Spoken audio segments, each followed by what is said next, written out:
दोस्तों जैसा कि आपको पता है कि आपका कक्षा 11वीं का हिंदी का वार्षिक परीक्षा का पेपर 3 फरवरी को रहने वाला है। ओके, तो लगातार दोस्तों मैं आपको तैयारी कराते जा रहा हूं हिंदी सब्जेक्ट की।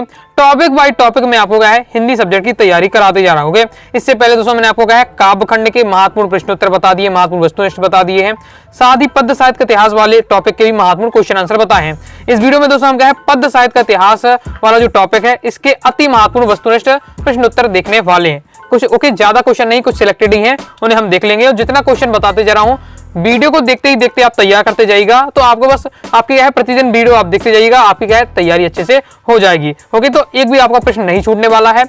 प्रॉपर तैयारी करना चाहते हैं इसलिए अलग से प्लेलिस्ट बना दी है। क्लास 11th वार्षिक परीक्षा इंपॉर्टेंट क्वेश्चन आंसर के नाम से प्लेलिस्ट है। प्लेलिस्ट में जाकर क्रम से वीडियो देखकर आप तैयारी कर सकते हैं। समय मायने नहीं रखता है पढ़ने के लिए, बस मकसद और मन ही काफी रहता है। तो सबसे पहले हमारे बहुविकल्पी प्रश्न है, विराट के प्रति जिज्ञासा की भावना मिलती है। तो विराट के प्रति जिज्ञासा होती है छायावाद में, प्रीवियस ईयर में क्वेश्चन आ चुका है। ओके, नेक्स्ट रीतिकाल के प्रतिनिधि कवि हैं। तो जो आपके बिहारी सतसई है ये आपके क्या है रीतिकाल की प्रतिनिधि रचना है। ओके, अगर कवि पूछे तो आपके बिहारी हैं, उनकी रचना पूछे तो बिहारी की बिहारी सतसई होगी। नेक्स्ट है रीतिकालीन कवि हैं। तो रीतिकालीन जो कवि है आपका भूषण है। ओके, भूषण भी क्या है रीतिकालीन कवि है। बिहारी कौन है रीतिकालीन कवि है। ओके, नेक्स्ट है हिंदी कविता का जागरण काल युग कहा जाता है। तो भारतेंदु युग को क्या है हिंदी कविता का जागरण युग कहा जाता है। महाप्राण के नाम से विख्यात है, यानी महाप्राण किसका उपनाम है। तो सूर्यकांत त्रिपाठी निराल जी को क्या महाप्राण कहा जाता है, ये भी प्रीवियस ईयर में आ चुका है। ओके, ये ऐसे क्वेश्चन है कि अक्सर विद्यार्थी इसको क्या गलत करके आते हैं क्योंकि इस टॉपिक को पढ़ते ही नहीं है, जबकि कुछ सिलेक्टेड क्वेश्चन है ज्यादा घुमा फिरा के नहीं रहता है, फिक्स रहता है, जिन्हें आपको पढ़ लेते हैं आपका तैयार हो जाएगा। और वीडियो को देखते ही देखते तैयार करते जाइएगा। ओके, आपका नेक्स्ट क्वेश्चन है कबीर को हजारी प्रसाद द्विवेदी ने कहा है। तो भाषा का डिटेक्टर कहा है कबीर को हजारी प्रसाद द्विवेदी ने। ओके, नेक्स्ट है हिंदी पद्य साहित्य को बांटा गया है 4 कालों में बांटा गया है। ये भी प्रीवियस ईयर में कई बार क्वेश्चन आ चुका है, याद रखिएगा। हिंदी पद्य साहित्य को 4 कालों में बांटा गया है। आगे नेक्स्ट हमारा क्वेश्चन है वीर गाथा काल की प्रसिद्ध रचना है। तो पृथ्वीराज रासो क्या है वीर गाथा काल की प्रसिद्ध रचना है। ओके, होता क्या है वीर गाथा काल में जितनी भी रचनाएं होती थी क्या वीरता के ऊपर अधिकतर रहती थी। तो पृथ्वीराज रासो क्या है आपकी वीर गाथा काल की रचना है। आदि काल के कवि हैं। तो जो आपके चंद्रवर दाई हैं वो आपके कौन हो जाएंगे आदि काल के कवि हो जाएंगे। नेक्स्ट हमारा क्वेश्चन है भक्ति काल के लोक नायक कवि हैं। तो तुलसीदास क्या है भक्ति कालीन के लोक कवि हैं। ओके, नेक्स्ट है हिंदी साहित्य का स्वर्ण युग कहलाता है।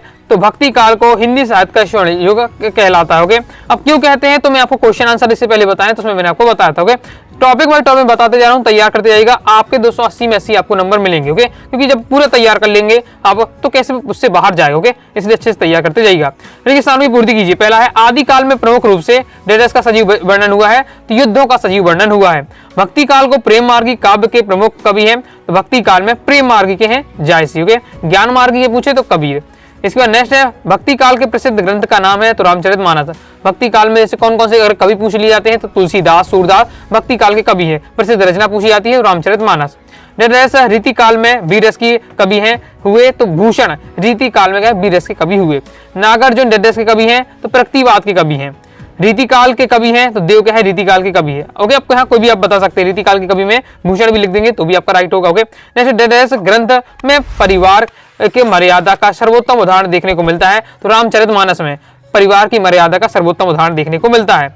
निगुण काव्य धारा के मत के अनुसार ईश्वर डेडस है। निगुण काव्य धारा के अनुसार निराकार है, ईश्वर का क्या है कोई आकार नहीं है। एमपी ओडिज्म 22वीं वार्षिक परीक्षा में आता है। ओके, नेक्स्ट है आप मतलब क्लास 11th की बात कर रहा हूँ। नेक्स्ट है हमारा सत्य कबीर ने काव्य में रूढ़ियों का खुलकर विरोध किया, बिल्कुल सत्य हो जाएगा। जायसी ने ब्रज भाषा में काव्य की रचना की है तो ये आपका असत्य हो जाएगा। आगे देख लेते हैं। आगे बढ़ने से पहले बताना चाहूंगा अगर हिंदी का आपको प्रॉपर नोट्स चाहिए इंपॉर्टेंट क्वेश्चन आंसर के ओके क्लास 11th वार्षिक परीक्षा के लिए हिंदी सब्जेक्ट के, तो आप क्या है 90 39 53 40 89 इस दिए व्हाट्सएप में मैसेज करके क्लास 11th हिंदी कोर्स को ले सकते हैं और पूरे पीडीएफ मटेरियल प्राप्त कर सकते हैं। नेक्स्ट क्वेश्चन है तुलसीदास राम भक्ति शाखा के कवि हैं, बिल्कुल सत्य हो जाएगा। रीति काल में मात्र रीतिबद्ध रचनाएं की गई थी तो ये आपका सत्य हो जाएगा। ओके, रीति काल में क्या रीतिबद्ध रचना की गई थी लेकिन उसके अलावा भी और रचनाएं थी। सूरदास को श्रेष्ठ रचना का नाम सुरसागर है तो बिल्कुल सत्य हो जाएगा। सूरदास की जो प्रसिद्ध है रचना है या श्रेष्ठ रचना है वो सुरसागर है। शोषकों के प्रति घृणा और शोषितों के प्रति करुणा प्रतिवाद है तो ये बिल्कुल सत्य हो जाएगा, ये प्रकृतिवाद की विशेषता है। तो आपको दोस्तों क्या है, मैं पहले बता चुका हूँ क्वेश्चन आंसर में, छायावाद, प्रकृतिवाद, प्रयोगवाद और नई कविता, इनकी विशेषता जरूर तैयार करके रखिएगा। 4 ये क्वेश्चन अगर तैयार कर लेते हैं 2 नंबर यहाँ फिक्स हो जाएंगे। इन्हीं में से अक्सर हमेशा पूछा जाता है, आप चाहे त्रैमासिक पेपर देख लीजिए अर्धवार्षिक और आपको वार्षिक परीक्षा में, तो आपका छायावाद, प्रकृतिवाद, प्रयोगवाद और नई कविता, इनके क्या है, कविता की क्या विशेषता जरूर तैयार करके रखिएगा। तो आपका क्या है 2 नंबर फिक्स हो जाएगा। तो ये सोचों के प्रति घृणा और सोचों के प्रति करुणा, ये क्या है, प्रकृतिवाद की विशेषता है। ओके, जैसे जयशंकर प्रसाद छायावादी कवि हैं, तो ये भी आपका सत्य हो जाएगा। तो याद रखना, जैसे आपका महादेव वर्मा, ये भी कौन से आपके छायावादी कवि है। सूर्यकांत त्रिपाठी वाला भी छायावादी कवि है। नेक्स्ट है, प्रयोगवादी कवियों ने प्रकृति का मानवीकरण किया जगह है तो असत्य हो जाएगा, क्योंकि प्रकृति का मानवीकरण किसने किया है, जो छायावादी कवि हैं उन्होंने क्या है, प्रकृति का मानवीकरण किया है। नेक्स्ट देखिए वही क्वेश्चन है, छायावादी कवियों ने प्रकृति का मानवीकरण किया, इसमें आपका दोस्तों सत्य हो जाएगा। ओके, तो ये आपका सत्य हो जाएगा। नेक्स्ट है, लौकिक साहित्य आदिकाल की विशेष उपलब्धि है, बिल्कुल सत्य हो जाएगा। भूषण रीतिकाल के कवि थे, तो ये भी सत्य हो जाएगा। हिंदी साहित्य का स्वर्ण युग रीतिकाल को कहा जाता, तो आपका असत्य हो जाएगा, क्योंकि हिंदी साहित्य का स्वर्ण युग भक्ति काल को कहा जाता है। ओके, अब दोस्तों हम देख लेते हैं सही जोड़ी, प्रैक्टिस कर लेते हैं। बस एक बार पढ़ना वास्ते, ओके, ज्यादा इसमें आपको मेहनत नहीं करनी पड़ती, थोड़ा समझना है, पढ़ के रखना है, फिर आपसे जरूर बन जाएगा। ओके, हिंदी साहित्य का स्वर्ण युग, हिंदी साहित्य का स्वर्ण युग भक्ति काल को कहते हैं। छायावाद के प्रवर्तक कवि कौन है, तो छायावाद के प्रवर्तक कवि हो जाएगा जयशंकर प्रसाद। महादेव वर्मा, तो महादेव वर्मा भी क्या है, छायावाद के कवि हैं। प्रकृतिवाद, तो प्रकृतिवाद का हो जाएगा रामधारी सिंह दिनकर, क्या है, प्रकृतिवाद के कवि हैं। रीतिकाल की मुख्य भाषा, तो रीतिकाल की जो मुख्य भाषा वो ब्रज भाषा है। राम भक्ति शाखा, तो हो जाएगा तुलसीदास। कंप्लीट हो जाता है, आगे देख लेते हैं। आगे नेक्स्ट हमारा हिंदी कविता का जागरण काल, तो भारतेंदु को क्या है, हिंदी कविता का जागरण काल कहा जाता है। अब ये आपको फैक्ट तरीके याद करके रखना है, जिससे मैंने आपको ये क्वेश्चन सही जोड़ी में बताया। ओके, कि हिंदी कविता का जागरण काल भारतेंदु को कहा जाता है। यही क्वेश्चन आपके क्या है, रेगिस्तान में आ सकता है, एक वाक्य में आ सकता है, तो आपको कंसेप्ट उसका तैयार करके रखना है, किसी भी बार से आपका क्वेश्चन पूछा जा सकता है। ओके, भक्ति काल के सर्वाधिक लोकप्रिय कवि है, तो भक्ति काल में सर्वाधिक लोकप्रिय कवि कौन है, तुलसीदास।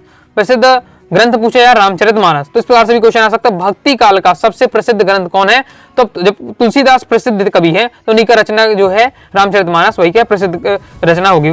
ज्ञान मार्गी शाखा, तो कबीर क्या है, ज्ञान मार्गी शाखा के। अगर प्रेम मार्गी पूछा जाता शाखा, तो जायसी प्रेम मार्गी के हुए। कृष्ण भक्ति शाखा के प्रतिनिधि भी, तो कृष्ण के हो जाएंगे आपका सूरदास। राम भक्ति के पूछे तो तुलसीदास, और कृष्ण भक्ति शाखा के सूरदास। इसके बाद नेक्स्ट है श्रृंगार काल, तो श्रृंगार काल को क्या है, रीतिकाल आपको कहा जाता है। नेक्स्ट है रीतिकाल को यानी श्रृंगार काल कहा जाता है। क्यों कहा जाता है, क्योंकि रीतिकाल के जो जितनी भी रचनाएं लिखी गई उसमें क्या श्रृंगार रस की प्रधानता है, इसलिए क्या जो मिश्र बंधु है उन्होंने क्या रीतिकाल को श्रृंगार काल कहा है। क्वेश्चन आंसर में मैंने आपको बताया था कि रीतिकाल को श्रृंगार काल क्यों कहा जाता है। तो बस इतना मैंने समझाया, ये आपको माइंड में रखना है। द्विवेदी युग के प्रवर्तक है, द्विवेदी युग के प्रवर्तक हो जाएगा दोस्तों आपका महावीर प्रसाद द्विवेदी। सूरदास, तो सूरदास हो जाएगा दोस्तों आपका क्या भक्ति काल के कवि है। कंप्लीट हो जाता है। नेक्स्ट आ जाता है एक शब्द एक वाक्य में उत्तर देना है। तो नेक्स्ट हमारा एक शब्द एक वाक्य में उत्तर पहला, बिहारी सतसई किस काल की रचना है, तो रीतिकाल की रचना है, क्योंकि जो बिहारी सतसई किसने लिखी, बिहारी ने लिखी। बिहारी जो कवि है वो रीतिकाल के थे। रीतिकाल को अन्य नाम से जाना जाता है, तो श्रृंगार काल कहा जाता है। तुलसीदास ने रामचरितमानस की रचना किस भाषा में की, तो अवधी भाषा में की। जगनिक द्वारा रचित कृति का क्या नाम है, तो जगनिक के परमार रासु रचा। ओके, पद्मावत किस कवि की रचना है, तो मलिक मोहम्मद जायसी की रचना है पद्मावत। रीतिकालीन कविता में भाव पक्ष प्रबल है, कला पक्ष, तो कला पक्ष प्रबल रहता है। ओके, कंप्लीट हो जाता है। तो इस प्रकार से मैंने आपको पद साहित्य के वस्तुनिष्ठ प्रैक्टिस करा दी है, सभी आपको तैयार करके रखना है। तो आई दोस्तों आपको वीडियो पसंद आएगी, वीडियो पसंद आए लाइक करके सब्सक्राइब जरूर दीजिएगा। साथ ही टेलीग्राम चैनल व्हाट्सएप चैनल को ज्वाइन कर लीजिएगा। कोई दोस्तों डाउट आता है कमेंट बॉक्स में आप जरूर पूछिएगा। मिलते हैं नेक्स्ट वीडियो में, तब तक के लिए बाय बाय।